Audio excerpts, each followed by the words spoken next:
for Hogan's Alley, the game we want to play. With hosts Ryan and Terry, it's Crokinole UK. Drain those open 20s, stack those buttons high. It's the greatest game on earth. Tune in and find out why. Hogan's Alley will get you in the mood. Don't go buying Crokinole from Weirdos in the Nude. Hogan's Alley, it's time to play the game. It's the greatest game on earth. Crokinole's its name.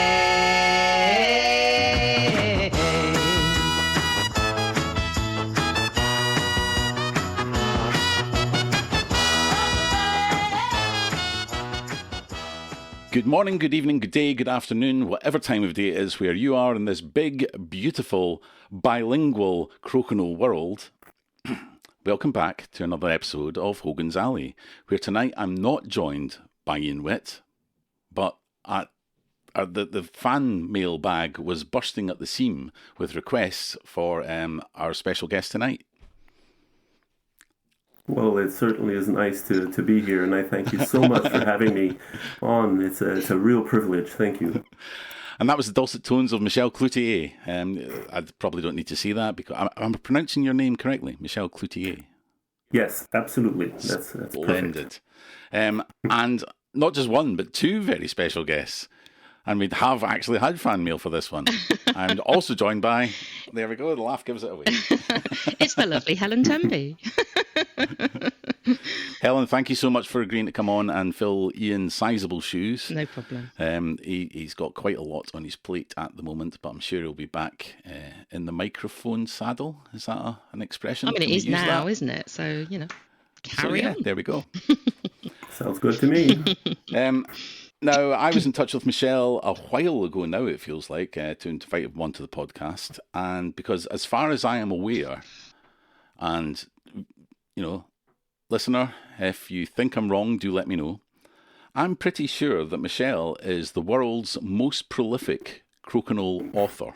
Oh, definitely. Well, you did mention that in your messenger message, and I had to stop and giggle a bit. It sounds quite impressive. But you also mentioned that it's not exactly a huge audience, which is also true. But I do. The book does sell, and it sells all around the world. I get some. I don't like to call it fan mail because most of them is questions. What did you mean by this, or how does that work, or just a simple thank you, which is always appreciated. So I get these from pretty much all over the world. It's encouraging to see that I'm reaching some people. That's cool. I was saying to Helen before you came on that while you kindly sent us the PDFs of the book, I bought the original one a number of years ago as soon as it was available in paperback in the UK. And last Christmas, my wife gave me the handbook, so the smaller A5 one. And I on Christmas Day, I was taking it out and I was like, I've got this. But you're doing the, oh, thanks, speak about Crokinole, that's lovely. I was like, I've got it on the shelf.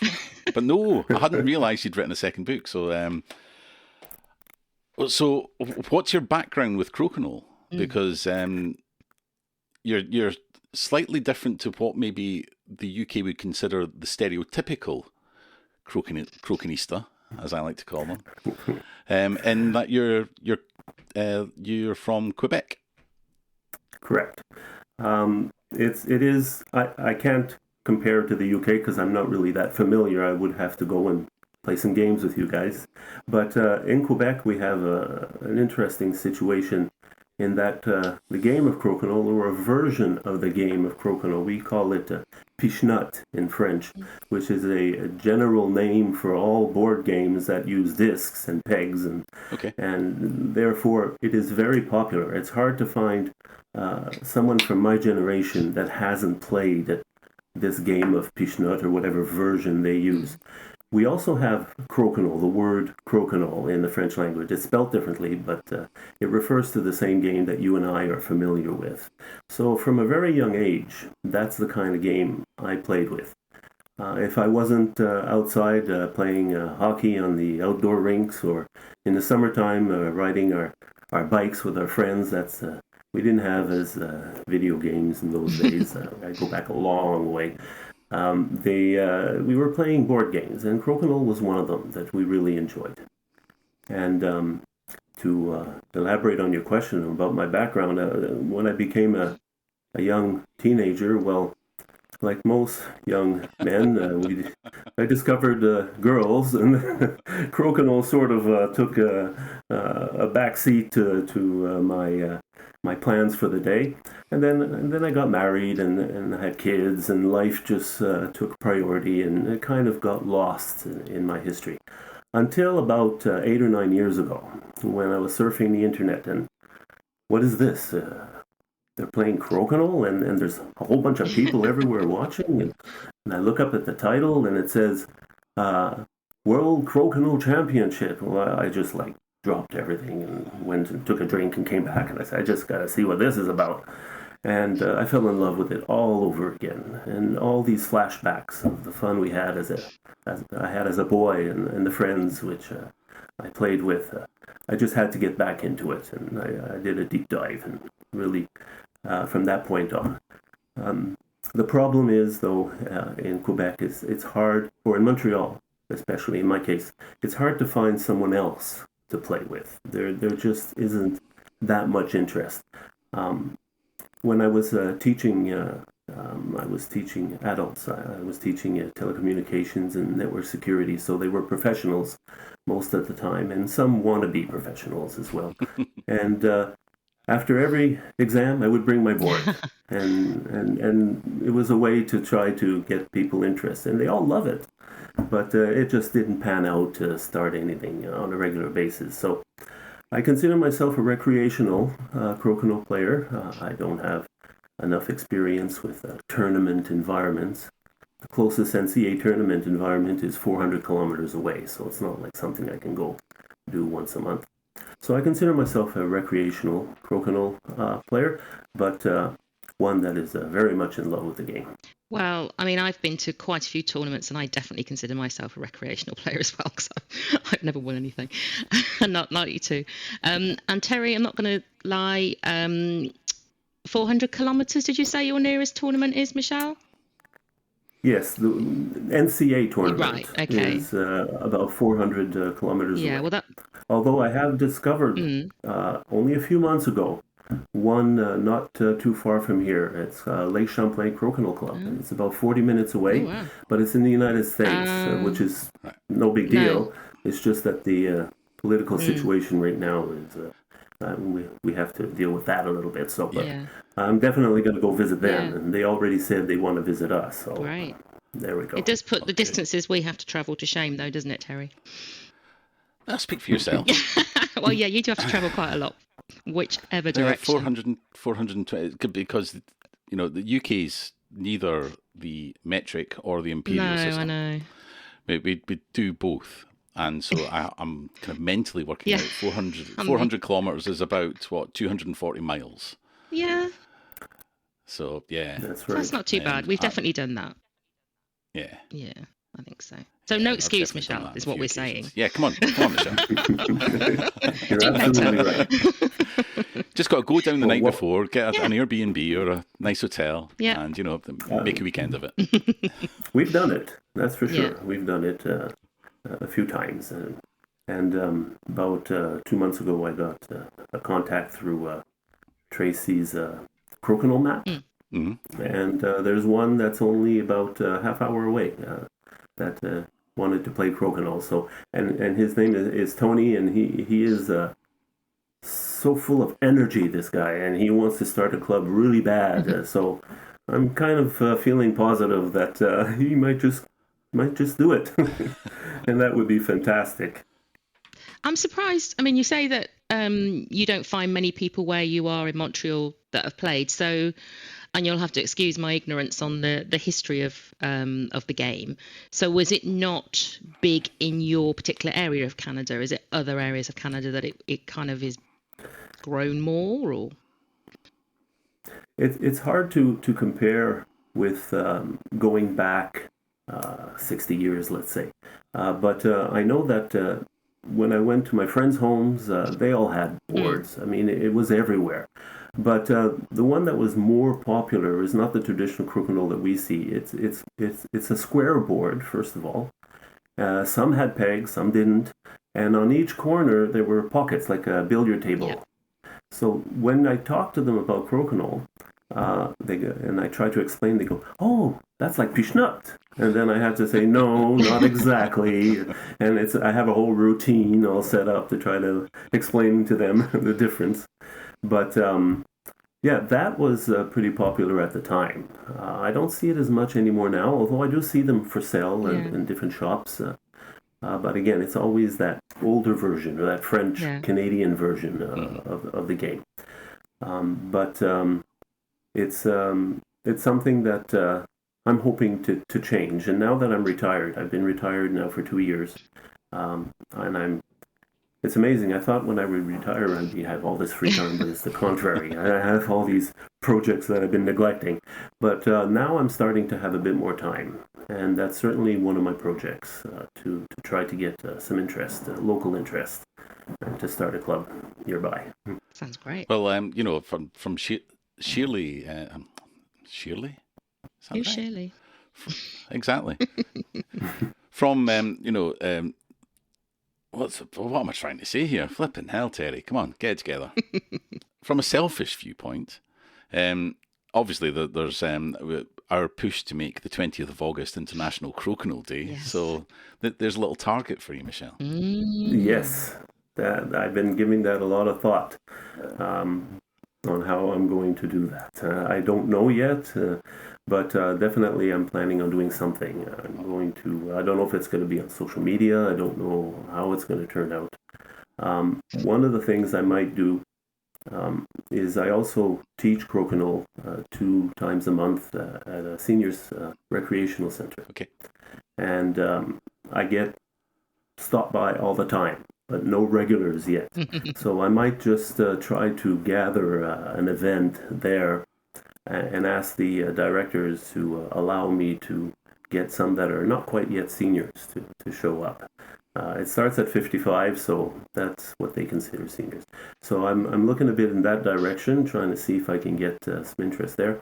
I don't know yet. I got to speak to Tony and see what he has in mind, and maybe we can do something. But definitely something has to be done. Definitely. That'd be really cool if you pull that off. And I'd love to see pictures, read about it, hear how it went, because I think that's going to be the most fun part for me, I think, and just seeing what's happening. Yeah, we've got a few plans, really looking forward to that. we're keeping them secret for now. So, Being very mysterious. Yeah, some of it is weather dependent, so don't hold your breath.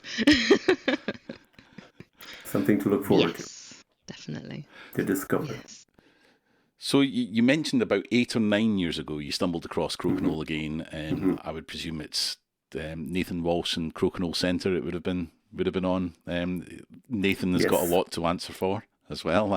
He's one of the most directly responsible people for me buying a board, because there is no particular history of the game over here. No, or certainly not the depth that is in Canada. But so 8 or 9 years ago, and then your first book, Crokinole: The Illustrated Guide, came out, and that was 3 years ago, bang in the middle of COVID. Yes. Or at the tail end. I suppose you would have been writing it during the pandemic. Yes, that is true. That's what happened. And when I wrote it, though, I didn't write it with the intention of writing a book. What had happened is when I got this brand new board in front of me, and I signed up or joined the NCA Facebook group, the very first question I had was, where can I find a book that will bring me up to date with all the going-ons of crokinole? And I got a couple of recommendations, but in my opinion at the time, they seemed to be books that were written a long time ago, and I wanted something more recent. So it didn't exist as far as my searching was concerned. So I started to do what most people do on Google. What's this rule?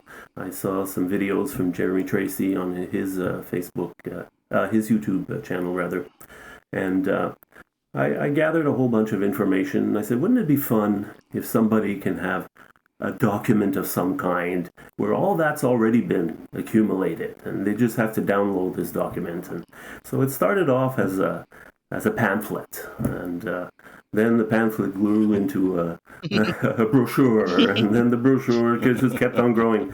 And my wife had the wise idea to why not just make a book while you're at it, and that's how it came about. And at first, I only wanted to make an electronic version so it can be as affordable as possible. And then when I released it, to my huge surprise, it became number one on Amazon for new releases in the gaming department. Wow. And I kept getting messages saying, when does the print one come out? And I didn't think of making a print one. I mean, I'm self-publishing, so it would be so expensive. Yeah. I mean, who would want to pay? In our case, it's like $28. I think in your case, it's like £15 or something like that. And I mentioned that in my replies. I said, well, I'm not really thinking of it because it would be affordable, until finally somebody says, well, let the people decide if it's affordable or not. So I spent the next year now reformatting everything, and the paper copy came out, and now it's the one that sells the most. Most people buy the paperback edition. So that's how it came about. The purpose of my doing it evolved as I was writing the book, which is probably the same reason why you're doing this fantastic podcast. It's because it's a wonderful game. It's incredible how it unites people. It's hard to be in a bad mood while playing this game with people around. And I just wanted to share that. I wanted to let as many people as possible learn about this wonderful game that gets everyone so excited all the time. And I tried to put that into the book as I was writing it out. And that's how it came about. By mistake, I guess. Well, sometimes that's the best way. So in terms of the information in the book, the rules, the kind of the setup, the boards, how much did you already know or thought you knew? How much research did you have to do? Where did you get your facts and figures from? And all that kind of stuff? Was that just through contacting different people, like the Traces, or just how'd you do that? The majority of the information, for example, the construction of the board itself and the rules, those are pretty easy to find, and it's not like it's that complicated. The rules are pretty simple. As far as the strategy of the playing of the game and the angles of the shots that you want to take, that I needed some help with, and I did get help from Jeremy Tracy and others that gave me advice. And also the YouTube channel, I can't promote it enough, of Jeremy Tracy, and also the Crokinole Center, where they show the games. The commentary that they make while they play the games, it helps so much, and then you can see the strategy as it starts to develop, and that was the hardest part, to get that right. Okay. And at the same time, I didn't want to write a textbook. No. I wanted it to be fun. I wanted it to be simple. I wanted to get to the point. Don't give me 3 pages of all kinds of text, which leads me to what I really wanted to know. So I tried to keep it as simple as possible, with a lot of graphics. And that would be the case with the one that's entitled Crokinole, the Illustrated Guide. The second one that you got recently, I had a different approach a little bit. I wanted it to be more professional. I wanted it to be more detailed and more for people who want to go deeper into the game. So although a lot of it is the same as the original one, which is more like a desktop, tabletop kind of book, fun for beginners who want to. It's like an open door to get into the game and to learn everything quickly and get started. The other one goes a little bit deeper. I've added a few chapters that were not in the first one. And again, my main concern is to make it as affordable as possible. And I didn't realize, I thought shrinking the book would make it cheaper, but no, it seems like if you have a big page or a little page, it costs the same as far as Amazon's concerned. So I end up making it black and white, the printed edition. If someone orders the electronic edition, that one's in color. Yeah. Just to try to keep the price down as much as possible. So the purpose of the second one is more professionally written, more how can I say it has a more structured approach rather than an easy go through, and it doesn't have exercises like in the bigger book where after I finish explaining something I give a little quiz and they have to go and check the answer. The little book doesn't have that. It's just information basically, less graphics, more text. That that was something that was came into my mind to ask you after you mentioned that you were in kind of adult education, or part of your career has been spent in adult education. Yes. The little quizzes throughout, it's got that. As soon as you said that, I was like, yes, of course he is. Because just the way that was written, it seems more, you were describing them in a way there. I would say that the illustrated guide is a bit more accessible, a bit more conversational in its tone. Whereas the handbook reminded me of very much of books that I would have got out of the library as a child, because I've always loved games of many sorts, and my brother got me into kind of historical miniature wargaming where we'd march about Napoleon's armies and things like that. And it reminded me very much of a book by Charles Grant that is probably on the bookshelf somewhere. In fact, I know it is behind me somewhere. But I don't know why I bring that up. It just resonated with me. There we go. Well, I take that as a compliment because I want it to be as simple as possible and fun to go through. And somebody who's 12 years old would enjoy it as much as someone who's 60 years old. I looked at other examples at how they made chess books, for example, with illustrations. I thought they were good, of course, for their content, but chess is not the same as Crokinole. I mean, the strategy is very different. When someone asks me, should I buy the book, I tell them, listen, it's made as an introduction, but there's little nuggets along the way that even a seasoned Crokinole player can take advantage of. And nothing will replace playing the game. That is where you'll really improve and become proficient. The book is just to help you get there. Yeah. But I'm really pleased with a lot of the feedback. I'm reaching the people I want to reach. I don't know if we have time for a little story just to give you an idea. One person contacted me from South Korea, and they said they bought my book and they want to use it in the classroom. It's elementary students.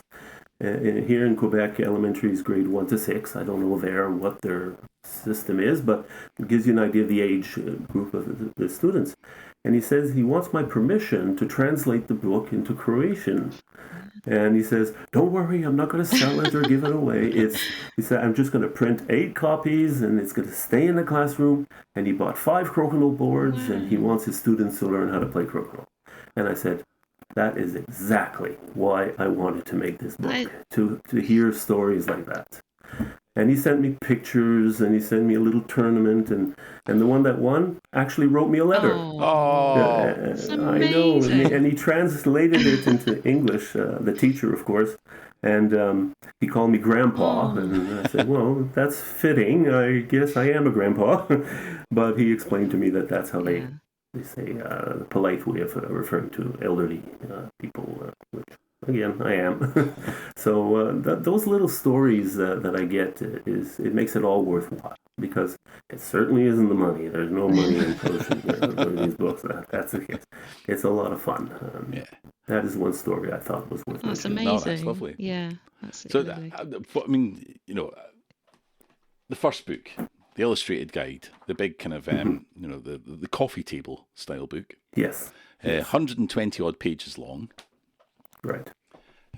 Although as you mentioned, there's lots of graphics, there's lots of diagrams explaining what you're talking about when you're speaking of the 90-degree rule.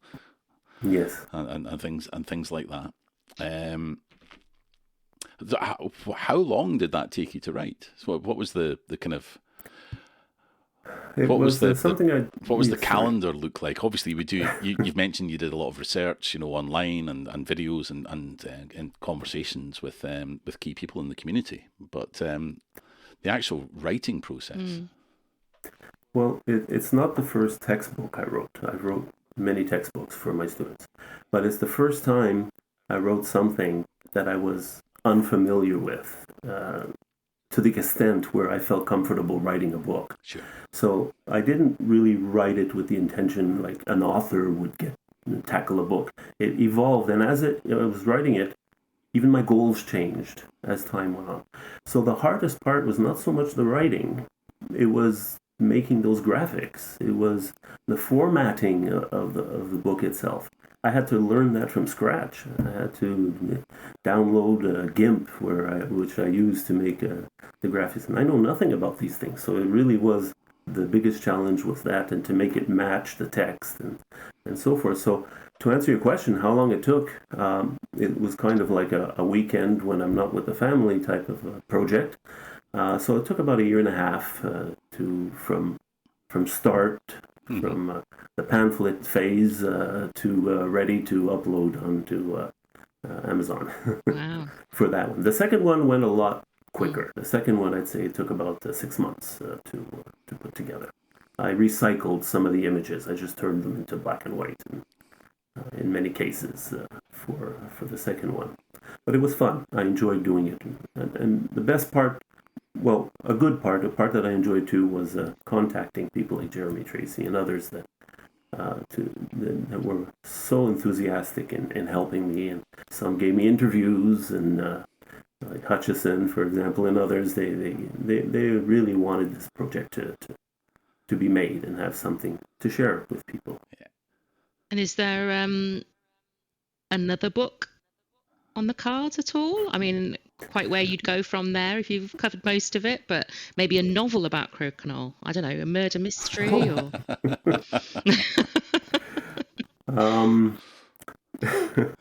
I don't know how to answer that, because I do have a project of a novel, not a book. Okay.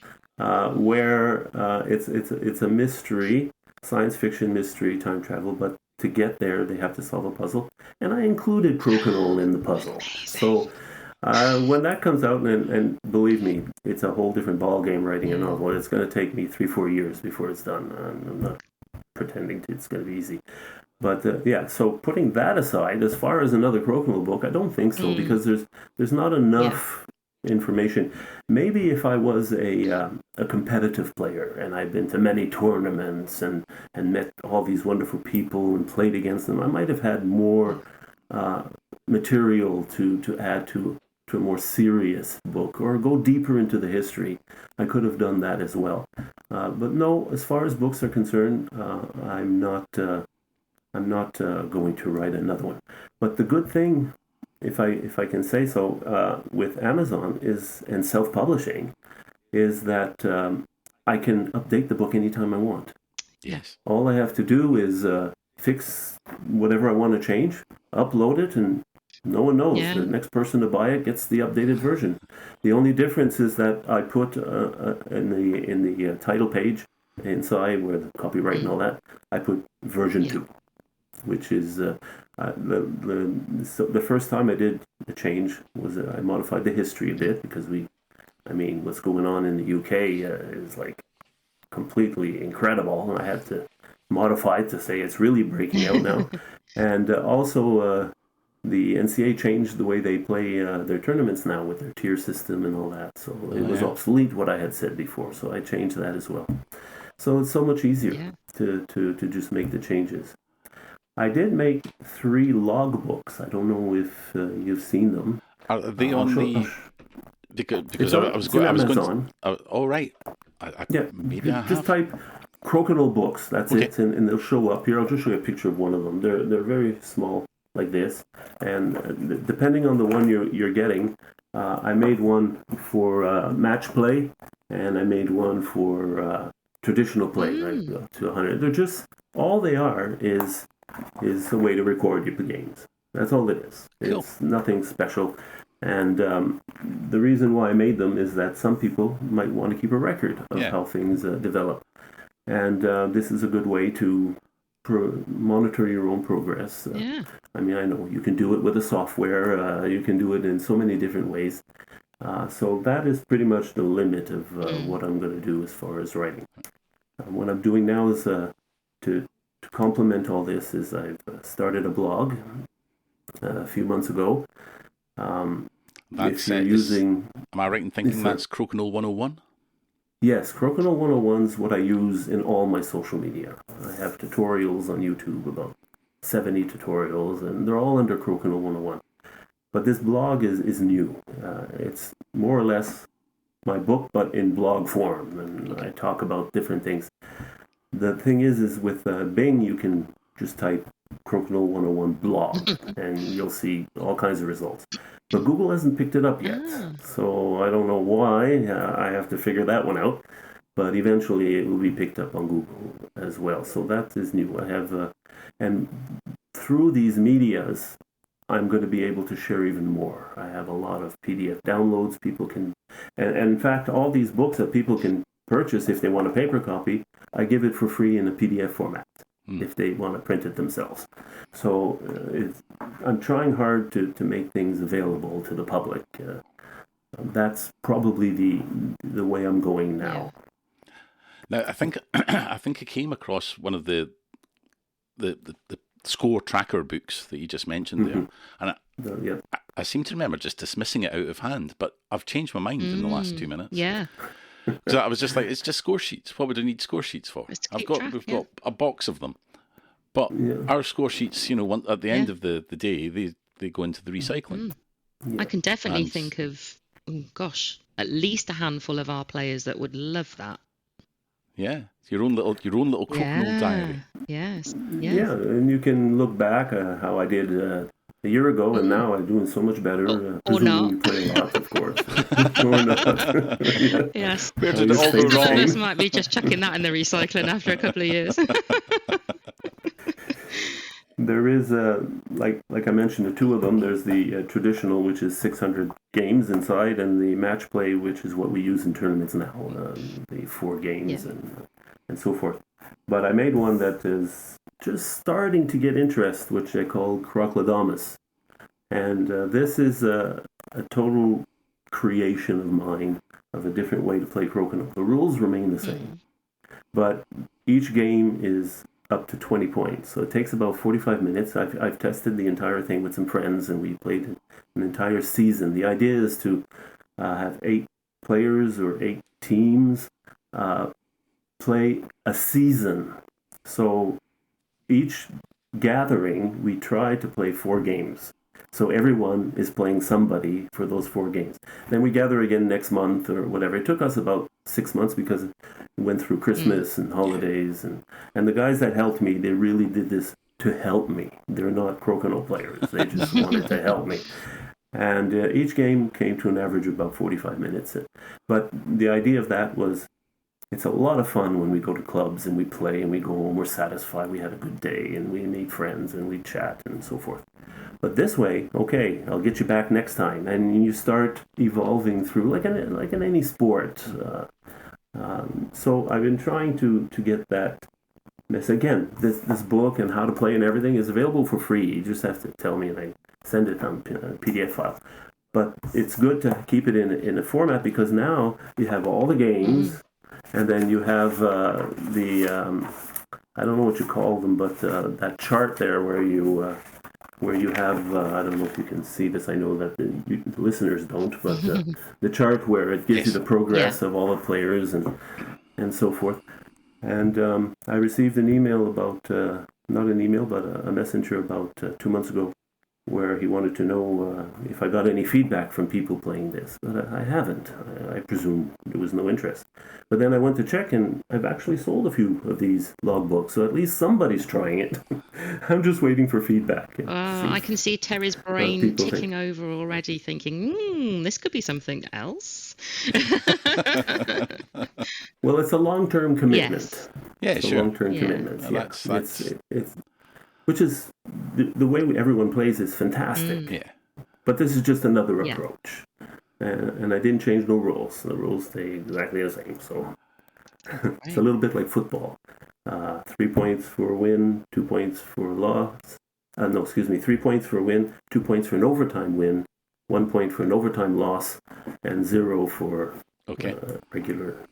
So it works that way. And, we had fun doing it. And now if I can only start a club. Yeah, that's the thing. Next challenge. Next challenge. Yeah, sounds great. So that's the extent of how far I'm going to progress. I mean, maybe if we talk again in 5 years, it might be different. But for now, well, I'll certainly be keeping an eye. eye. I'll be going out and looking for Croclodomus. Yeah. Croclodomus, yeah. Croclodomus. Definitely. I apologise. Yeah. And I'm going to reconsider one of the diary things because that might be quite interesting. Because our new season starts in about a month's time, as we're recording this on the 4th of August. And it might be interesting for me to. Yeah, be a good time to start it, wouldn't it? Yeah. I've just got to remember to do it on the day as well, which is always well. Yeah, you need to take your score sheet away and copy it across maybe when you haven't had a couple of whiskies. Maybe just a suggestion. Yes.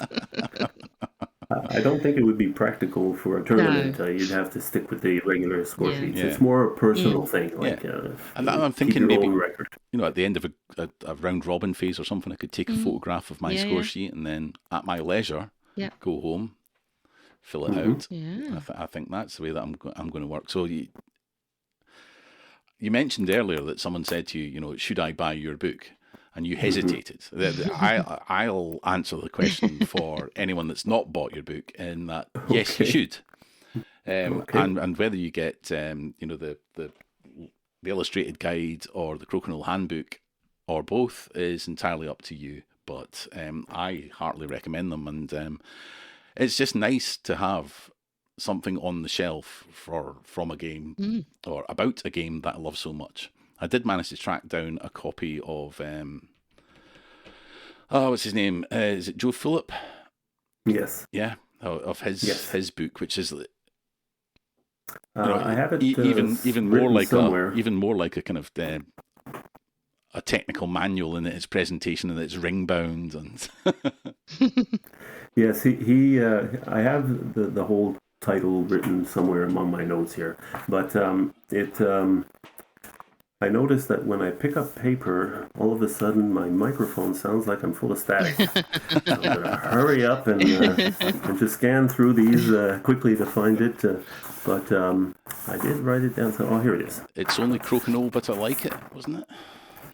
The one from Joe Phillip, it's only Crokinole, but I like it. That's the one. And there was also one that was recommended by Wayne Kelly called the Crokinole book. And that one is a lot older, but these are people that made Crokinole their lives. Yeah, so. It's impossible. The Crokinole book, as far as I'm aware, is impossible to get in the UK. Like, impossible. Okay. And I believe it's been out of print in Canada for quite a while. So contact Crokinole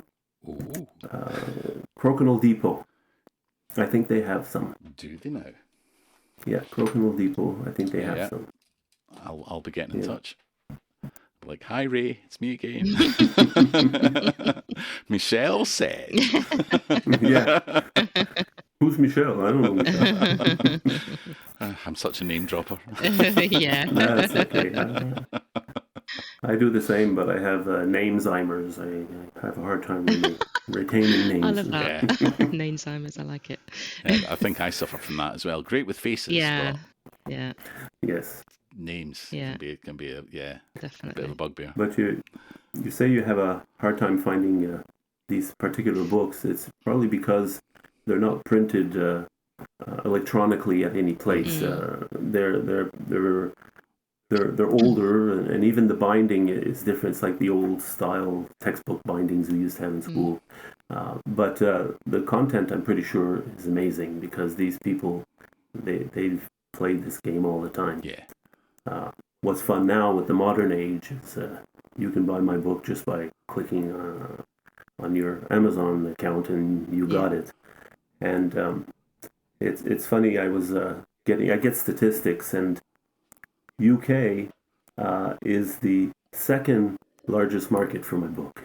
You guys are the ones that come second. The US is first, and then you guys come second. So there we That's go. good. In Canada, they came third, but they know everything already. They think they do. It's the fourth one that surprised me, and that was Germany. Okay. Germany, and then I looked into it, and they have clubs now, and so forth. I just don't know how to contact them. They're not as visible on social media, but Germany has come forth. They're buying a lot of my books, and I see. I mean, it's certainly a big board gaming country, isn't it? So maybe that's where the link is. Yeah. Well, Interesting. the first Crokinole board I bought was from crokinole.de, so the German international URL. A winter son board, so the winter sun from crokinole.de, and it's a fantastic board. It really is. Good. They really knew what they were doing when they made that. Okay. Just superb. So I'm going to take that as a bit of a personal mission and get in touch with some people that I know in continental Europe and say, who are the people in Germany? Yeah. Because Michel wants to know who's buying his book over there and what's going on. Yeah, I'd like to hear from them. I've heard from a lot of places. I've heard from, I saw at least one book in Saudi Arabia because I got a message from there. Because if you go past the 10, they give you the top 10, but the 11th is others. Okay. So I don't know what others is. But yeah, Saudi Arabia. Wow. So it's getting out there. And if they have, if they can learn about Crokinole and spread the good news, then that's... I've done my job. I think you've done a splendid job with the two books. I've not read all of the handbook, I have to confess, but the illustrated guide is one that I sometimes reach to if I'm feeling a bit jaded with any kind of practice drills that I'm doing. What does Michel recommend? I've done that one. Let's try this. just to freshen things up if I'm actually ever taking it seriously before a tournament, which has been a while actually since I've taken it seriously before a tournament. You're kind with your words. Oh, thank you. When it comes to tournaments with me, my biggest drawback, and I have an entire chapter on it, maybe that's why, is I have a hard time getting in that tournament mentality. Yeah. I show up and I want to have fun, and I have to concentrate now, and I have to think of all whatever. I have a hard time getting into that. Yeah. Me too. Mental mind state that you need to, if like when you see I don't know, Hutchison playing who knows, we'll say Tracy, they're like serious, and I can't do that. I have to practice that. Yeah. For us, the people that spring to mind that definitely have that face on are Tom Curry and Steve Burrows. Actually, they're always very zoned in, aren't they, when they play? Yeah, quite a lot of focus there. I've seen some videos with this Curry fella. I'll tell you, the games I saw that you guys put out for us to watch. I would love to see those stars that you have play the stars from Ontario. I am pretty sure it would be like dead even. Those guys that you have there. They really are fantastic. I think a lot of the NTA guys would have the edge just over the amount of games they'll have under their belt. Maybe. The amount of experience, the amount of situations that they've been in. Yeah. But Mike Ray was over for the Worlds this year. Oh. And qualified for the second round, and I think he was only like 1 or 2 points going through to the final 16 or the last 8. He did well. The last 8. Although ended up finishing 20th or thereabouts. So he held his own, and he certainly did us proud. He did. So well done, Mike. And it can't be easy. You're jetting over the Atlantic. I think he arrived at a couple of days before, just to give him a little bit of time to, acclimatise to the new environment and the time difference. But it's got to be a sociable thing as well. So it is, it was a family trip with his wife. So yeah. Well, that's how most people view the game as a social. Yeah, not many are aspiring to be big competitive players, but of course, put them in front of another player in a tournament. I want to win anyway. Yeah, I think for the majority of our tournaments, or the majority of games played at any of our tournaments, I think you would probably enjoy them, Michelle, because it is.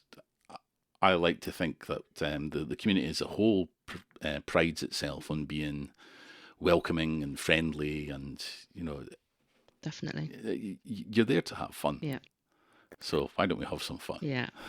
In listening to your previous podcast, that message comes out very clear. I mean, the fun everyone is having is like, it's infectious. I want some of that, and you have to continue to do that. It's just people, there's a saying that you only leave messages when you have a complaint to make. Not enough people leave messages when they're happy, because they're happy, they're content, and what you guys are doing is really special, and I really encourage you to continue in the same vein. It's really worth it. I know, like, for the first time now, I can see what's involved in doing a podcast. From this end, imagine your end, and I know it's a lot of hard work, but it's worth it. People do enjoy your podcast. Well, enjoy what you do, and you'll never work a day in your life. Yes, it's true. That's it. Yes. Which I think is sage advice that everyone should be able to agree on. Well, Michelle, I'll wrap things up now on that lovely note from you, because I'm in danger of welling up. Oh. For the second time in a row. Jeremy had me last week. Thank you very much for coming on. Helen, thank you very much for filling in for Ryan tonight. Pleasure. I would have asked Ian, but he's been on too much. Yeah. And you're much better conversation anyway. Thanks. Anytime. Well, it was a pleasure finally seeing you and talking to you like this. It's different than communicating by email, Terry, and to meet you, Helen, as well. It's a real pleasure. You're a wonderful person. Maybe one day we'll get to meet in person. Let's hope so. We'll be able to share a game or two. So I really want to thank you both for having me on your wonderful podcast. It's a real privilege for me to be on it. It's a great feeling to be recognized a little bit like you guys have done for me. And if I can close my thoughts by saying, keep on aiming for that 20, settle for the 15, but if you miss, blame the board. Brilliant. Fantastic words to see us out. Michelle, thank you very much. Helen, we'll see you before too long, and I'm sure we've got something to play us out. I just don't know what it is yet.